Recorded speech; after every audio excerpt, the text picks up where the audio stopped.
రంగారెడ్డి జిల్లా కలెక్టరేట్లో తెలంగాణ ప్రజాపాలన దినోత్సవాన్ని పురస్కరించుకుని రంగారెడ్డి జిల్లా కలెక్టర్ కార్యాలయంలో ప్రభుత్వ సలహాదారుడు నరేందర్ రెడ్డి త్రివర్ణ పతాకాన్ని ఎగురవేశారు. అనంతరం జాతీయ గీతంతో పాటు రాష్ట్ర గీతాన్ని ఆలపించారు. ఈ కార్యక్రమంలో జిల్లా కలెక్టర్ శశాంక, జాయింట్ కలెక్టర్ ప్రతిమా సింగ్, స్థానిక MLA Malreddy Rangareddy, municipal chairperson మరి నిరంజన్ రెడ్డి పాల్గొన్నారు.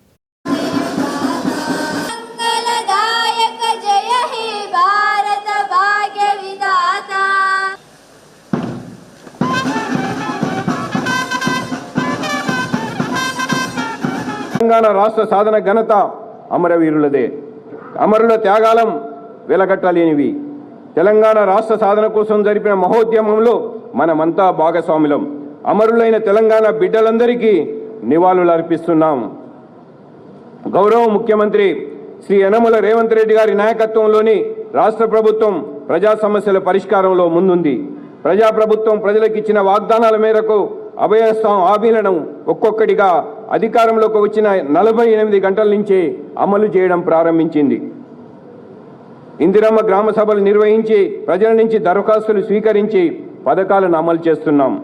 తెలంగాణ వాటాగా వచ్చే నీళ్లను రాష్ట్ర ప్రజల తాగునీరు, సాగునీరు అవసరాలకు వినియోగించాలనేది ప్రభుత్వ సంకల్పం.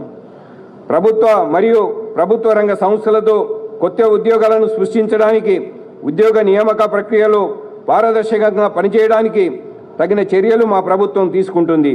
అందులో భాగంగానే నియామక ప్రణాళిక క్యాలెండర్ను ప్రకటించడం జరిగింది. ఇచ్చిన హామీలను